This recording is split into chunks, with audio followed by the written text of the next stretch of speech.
loolu diggante ma la ak Djibril Var ñoom ñaar diggante nit ak moromam la kii plainte ko gëm nga loolu mais du loolu dama lay laaj c'est ultime condition man li ma gëm ci diffamation xam nga ma lay wax rek xool jàng nga yàlla may na la xam-xam man je me base sur les faits je me base sur les faits yàlla ci wax moom toog na ci plateau diffamation et puis sax question bi ngay tourné ci ma sax loolu laa dul nangu parce que fi man maa lay laaj yow yaa toog dégg nga question bi nga bëgg di ko retourné ci man mais yaa génération loolu man dama ko nangu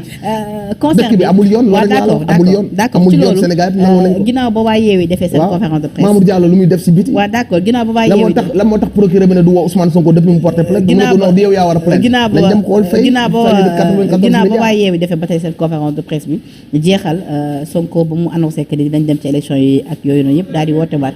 deuxième phase du concert de casserole bi ñu gisee nag concert de casserole boobee ñu woote waat xam naa xëy doon sonn ci wuy ji bi wuy si wuñu pratiquement dëkk bi déggoo benn coow man mii ba wax yow sax déggoo benn coow xale yi génn ñu wuy ñu loolee est-ce que Sonko war a tirer leçon am ci jàngal bu ci def que ni nit ñi dañoo sonn ci peut-être ci wuy ji bi muy faral di woote lu bëri génn leen manifester génn leen tëggi bool ak yu ni mel nit doon xam nga tàmm nañ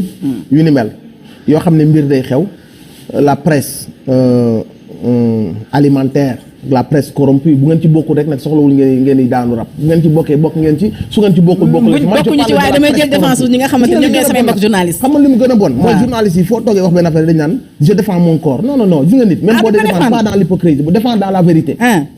yàgg nañu ñun fii Sénégal ñu xëy manifestation plus de 100 000 personnes ñëw ñu xëy benn presse bëgg ñoo gëm noonu 2000 personnes moo ñëw yàgg nañ ko fekkee mais ku gis seen une yi man dama publier benn vidéo boo xamante si ni je vois les images bu nit yi di tëgg fépp ci Sénégal ay casserole image boo xamante si ni c'est tellement paradoxal et opposé ak li ñu suñu la une di bindal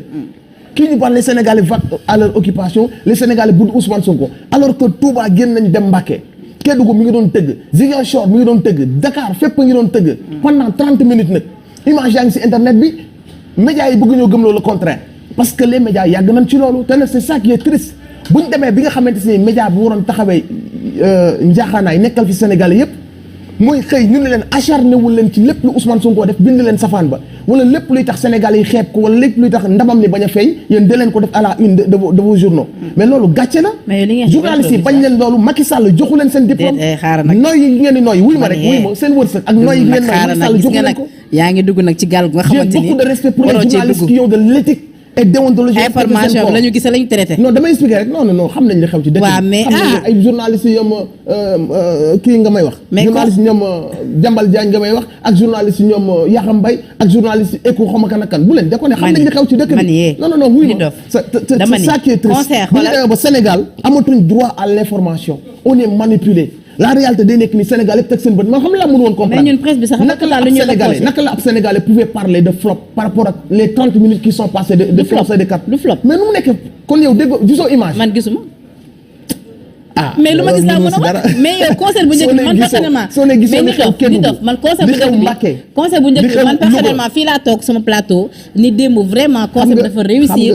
man sama koñ pratiquement dañoo tëgg ba man sama dama ci am migraine loolu dama ko dund ma wax ko mais non li nga xamante ni man gis nga idée bi du loolu mooy li ma la wax rek yàlla moo bëri sutura yàlla mooy aar jàmmam ñu lan lay xam nga lii lan lay wane seen concert de casserole bi lan lay wane bii pas dafa flop xam nga lii lay wane muy média bi muy ñeneen ak ñeneen ça fait plus de ay année ñuy xaar defatu Ousmane Sonko xeebuñu dara nag gis nga lii nii ku mu neexoon nga ni première annonce bi mooy gën a xumb de manière très naturelle mooy bu ñu yëgee lu mel noonu déjà c'est une réussite deuxième annonce bi ak 30 minutes yi amaana mën na manquer plus d'intensité par rapport ak première bi mais li ñu ci waroon jàngat mooy en tout cas on a entendu de manière très forte que askan bi ils sont toujours ci li leen Ousmane Sonko ça c'est la remarque qu'il faut faire xam la mooy problème moom média bi ñi ngi xool naka lañ tourné Ousmane Sonko au ridicule naka lañ ko humilier ci kanamu Sénégal naka lañ defee ay une yoo xamante si ni day wàññi dayoom wala day gëmloo Sénégal yi que ni nit ñi wedd nañ Ousmane Sonko ça fait plus de N fois ñuy xool fan lañ trouvé faille ak fan lañ defee ay une yi wane que ni Sénégal yi wedd nañ Ousmane Sonko maanaam même suñu dëgg xam nañ ko mais dañoo xam ne bu ñu ko defee à la une day dem looy répété day dem ba nuroog dëgg au fond de xam nañ que c'est faux mais ils sont payés pour le faire. mais nit def lan moo tax yéen nag gis nga nag yéen nag gis nga da ngeen neex nag comprendre man j'ai vu les images que ça soit mu nekk Maris que ça soit mu nekk Médina mu nekk Pikine mu nekk les quartiers plus chics et plus calmes gis naa fay images yoo xam ne les gens ont tapé 30 minutes ma xëy suba mu mën ne du woon Sénégal ñi naan flop ñi naan les Sénégalais ont boudé ma ne ñun ci ban Sénégal lañ nekk kon xanaa journalistes yi di bind nii ils étaient pas ci Sénégal bi ñu nekk ñun. léegi yow da ngaa bëgg yow léegi ma laaj la benn question bu simple. dis-moi. concert casserole bu njëkk bi nga yeewoo gis à la une yëpp ñëw ni réussite de Yewwi appel les Sénégalais ont répondu massivement à l'appel d'Ousmane Sonko. ils n'avaient pas le choix. c'est pas parce que wax nga ko benn yoon que deuxième fois bi da ngay xool naka nga. non il faut xam la ñu waroon def. tegaat buum ca mboy ga parce que li amoon keroog moo amaat bërki dem. mais tax ñu tegaat buum sa ngoy nga. mais parce que li amoon bërki dem moo amaat gisuñu ko nit dof na da ngaa neex nag da ngaa mujjee neex nag ma laaj la léegi tey boo ñëwee nga am une note de 20. nga defaat ko am une note de 15. est-ce qu'on doit te traiter comme quelqu'un qui a échoué. non bii moom amul sax 15 bii moom. sa ay 6 5 loolu mooy gis nga li ma lay wax nii te li ci gën a grave mooy.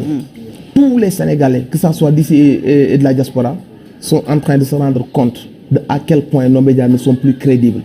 que nos médias sont corrompus, que nos médias ne sont plus objectifs, ne sont plus avec le peuple. De la même manière que c'est une honte. Oui, c'est une honte. man nag gis nga nag kaay ma wax la nag du ma toog fii rek di la bàyyi nga xam la sax de la même manière que tamit ñu bëri tamit dañoo jàpp ni yenn activistes également sont corrompus yenn artistes également sont corrompus loolu rek xam nga nit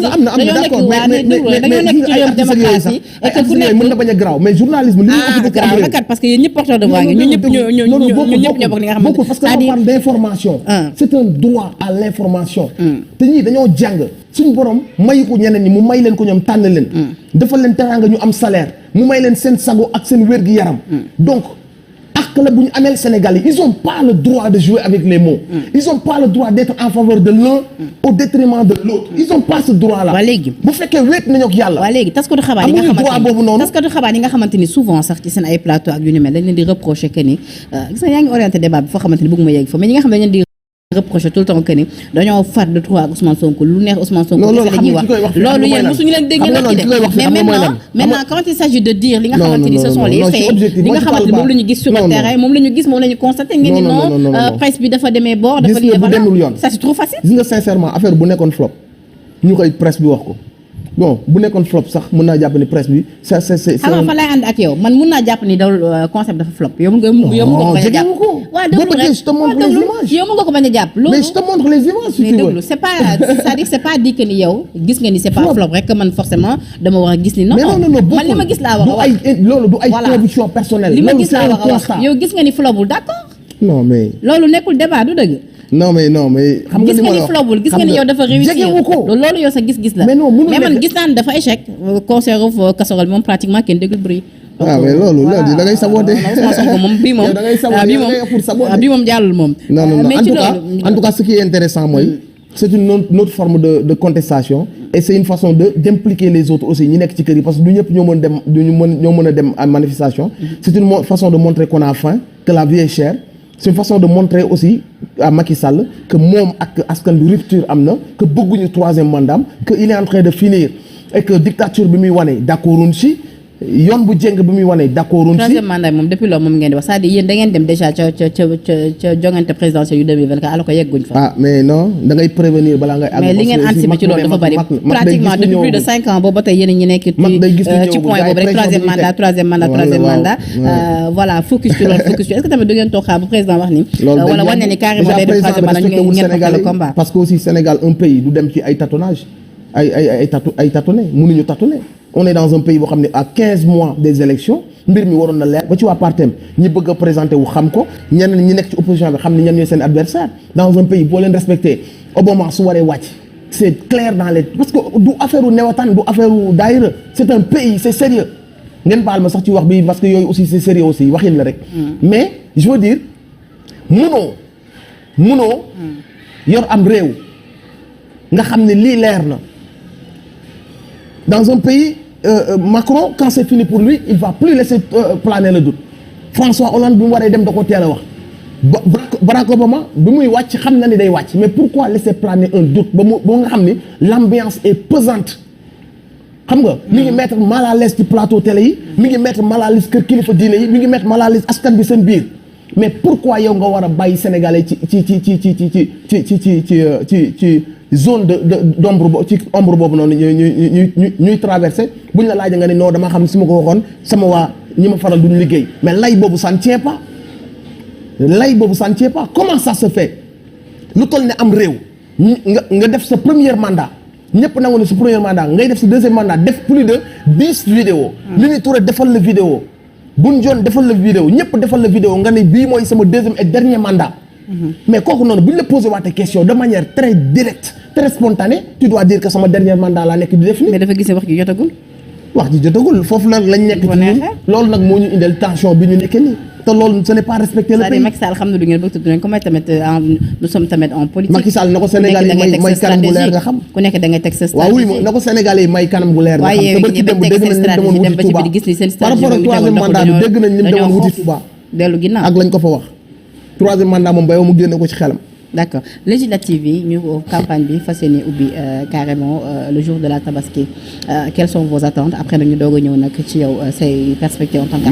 maa ngi ñaan fépp fu Macky Sall nekk Sénégalais yi nañ ko punir ñi nga xamante si ñooy dooleel góor jigéen ñi tëj Cheikh Omar Diagne fépp fu ñu nekk nañu leen punir ñii di jaay doole jël suñu justice jengloo ko ba Sénégalais yëpp yëg ko maa ngi ñaan Sénégalais yi bépp xeetu député buy mën ne Bougazelli buy mën ne trafiquant de faux passeports yi nañu leen punir ba wan leen que ni ñun dañoo bëgg l'excellence dans nos instances de décision bëggatuñoo am ay débiles ay voyous ay voleurs ay trafiquants ci milieux yi nga xam ne mooy déterminer ñun suñu vie de tous les jours ak suñu avenir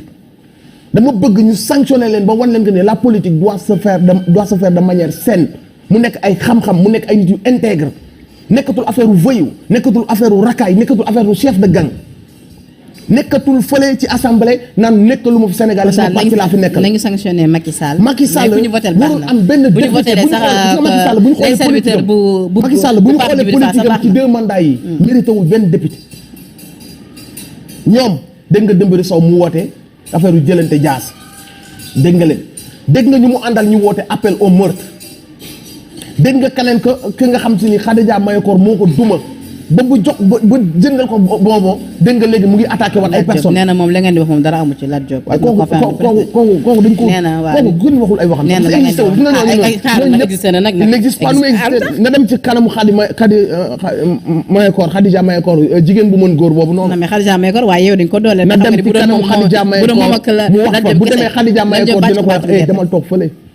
waaw loolu nga jàpp. waaw parce que yow nga yaakaar ni kooku noonu yow Ousmane Sonko am na temps moom moo am temps wax ci Ousmane Sonko di xataraayu di tëb di yëkkati dem de kenn ragalu ko il faut mu comprendre. moom tamit dina ragalu leen moom tamit ragalu leen. waaw oui ma gis nga ñoo nekk ci télé bi du loolu la ñuy xaar ci ñoom ay nappe bu mu ko jàppee ñun loolu mooy lan yooyu mbër yi sax bàyyi nañ ko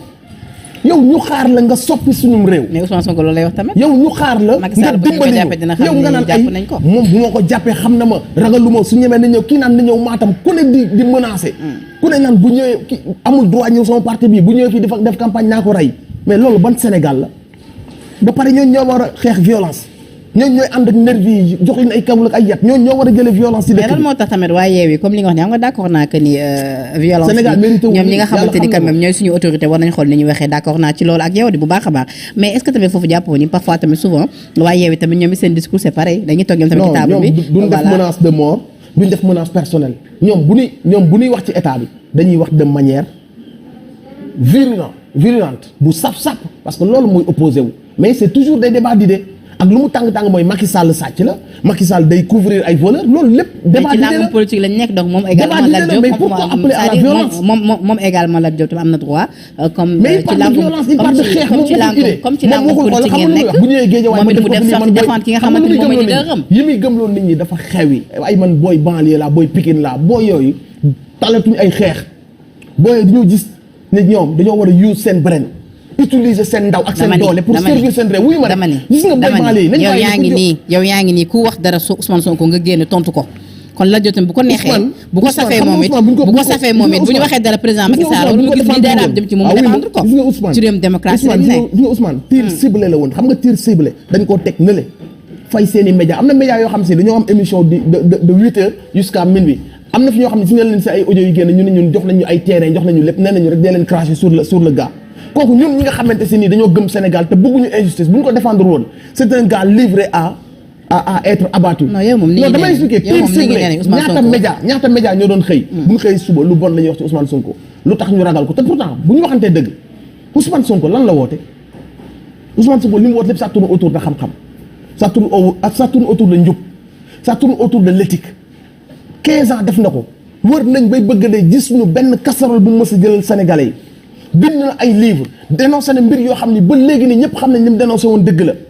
ba léegi nii gisaguñ ko mu ànd ak nervi il a jamais appelé à la violence lui-même il a jamais été violent mais lu tax ñu bëgg ne kii kon bu exister xam nga lu tax parce que kii mooy ki nga xamante ni mooy yee Sénégalais yi ñuy nelawal di leen ndax le seul tort de Ousmane Sonko mooy moom mooy yee Sénégalais yi ndaw ñi tey li tax ñu yeewu kenn mënatu leen ndax mais ñii ñëpp li tax ñu ciblé ko ne kii day dee mais kii bu deewul mais seen nguur gi ñuy nax askan bi mais dootul mën a continuer c'est la seule raison bu war a tax nag ñun ñu koy defar xam nga lu tax ñun buñ croisé woon suñu bras au nom de notre image wala de notre ay artistes la ñu demee noonu ñi waroon a objectif tëdd njaaxaanaay ñoom la ñu fay ñu def tir ciblé sur moom mais bala ñuy rayal suñu benn bi nga xam si tey ñun ñu koy xoolee bëtu Lumumba ak bëtu Sankara mais ñu taxaw défendre ko moom mooy suñu benn waaw benn bu baax bi non am na yeneen. mais ña nekk ca Sénégal ñoom Papa Djibril Fall ak ñeneen non dégg bu ñu nee benn bi c'est-à-dire que ne leader ak jamono jooju si am ko jiitu. ñoom ñëpp ay leader yu mag lañ. jamono ji moom moo jiitu moom waaw d'accord loolu moom nangul nañ ko ndaxte nit da koy nangul li nga xamante ni fa la ko yàlla teg. mais tey ji yow Nit Doff amour bi nga am ci Ousmane Sonko ak gëm-gëm bi nga am ci moom gëm ko loolu wóolu ko doyloo ko damay bañ nga yeewu benn jour comme ce fut le cas ak yenn politiciens yi nga am déception bu rëy ci Ousmane Sonko boobaa que yow baa duñ la vaar Nit Doff man sama xarit nga ñu vaar ma ci dëgg parce que aussi il faut nga comprendre que ni sama amour ça dépasse Ousmane Sonko c'est un père de famille comme man je suis un père de famille c'est un Sénégalais comme man bi may nekk ci terrain bi di xeex 2011 est-ce que xamoon nañ koy Ousmane Sonko bi ñuy toj sama oto ci diggu xeex bi est-ce que xamoon nañ ko Ousmane Sonko yaa ko gën a stade yaa gën a toj non loolu laa wax léegi lu tax ñu bëgg a réduire lañ ma xamee woon 2011 ak 2009 ci jamono Ablaye Wade ak jamono yéen lañ ma xamee woon li tax ñu bëgg koo réduire à la loolu moo tax na ñu bëri comprendre ñu combat bi nga bëgg porter pour moom parce que tey yow ba ngay toj di siiw moom tojul moom Ousmane Sonko bu question toj voilà moom nag man defuma politique man ci côté bi ma nekkoon léegi moom da ngay politique nag léegi politique yow li nga def non je suis loo ko mën a tuddee je suis dans une révolution ça dépasse la politique comme elle est faite ici au Sénégal c'est une histoire de poste d'argent de positionnement cela ne m'intéresse pas. mais ci kaw révolution boobu. non mooy li ma la wax rek xam nga dañoo war a sauver suñu réew ci Sénégal. ci kaw révolution boobu ngay def t'essaies de convaincre les jeunes pour ñu changer de camp. ci kaw révolution boobu ngay def t'essaies de conscientiser les gens. ci suñu histoire yàlla dañoo teral voilà. ci suñu ay mag yàlla dañoo teral ci suñu histoire religieuse ci suñu histoire culturelle yàlla dañoo teral ci suñu suuf yàlla dañoo teral ci suñu xel yàlla dañoo teral kon ñun suñu jugul un jour ñun ñëpp nag ñu nangoo teral suñu bopp ci toroxtaange la ñuy jur te mérité wuñ loolu. d'accord gis nga ñi jug ñii ñëpp nga xam ne daawuñu wax ci politique comment ci see wax. ils ont pris conscience que ni c'est le moment. d'en finir avec ce système bi toroxal suñu réew. d'accord bi sàcc suñu réew di fat sàcc yi ngel Sénégal xam nga la moo fi xew. gis nga booy yi ngay gis ne jàpp leen si newataan yi. ak ku juum adolescent bu juum bëggoon dosam dem këf téléphone jàmbur ak tout ça baaxul ah c'est interdit booy yooyu ñoo nekk ci kaso bi pour 4 ans pour 7 ans parce que amuñu assez de juges pour juger leen. bu ñu waroon a jël peine 4 mois. danañ tëdd 5 ans pour ñu juger leen après ne leen 4 mois lañ leen jox. tabaxul leen ay kaso yu humain yoo xamante si ni en 2022 suñu ay moromu Sénégal suñu ay moromu sénégalais suñuy doom ak suñuy rakk. d'accord wuy ma rek baal ma foofu de. tabaxul leen ay kaso tabaxul leen si ay kaso. yoo xam si au moins fii c'est pour des êtres humains. dañ leen fa tàncale te booy xam lu ñu def. ay erreurs de jeunesse. d'accord mais xam nga ñi tooñ Sénégal dëgg. li waroon defar hôpitaux wu sénégalais yi. li waroon defar njàngu sénégalais yi sécurité sénégalais yi. d'accord xale yu ndaw yi di dee ci hôpitaux yi di lakk. li ko waroon defar mu ngi ci politiciens yu sàcc tax politiciens yi xam nga. policiers yi may wax ak yow xam nga instant may wax ak ñu ñu seen ay kër. d'accord mais rapidement question bu mujj bi ci sa wàllub carrière tey ji fekk toll Nit Doff ci wàllu rap bi. tey laa gën a nekk le numéro 1 le king du rap Galsen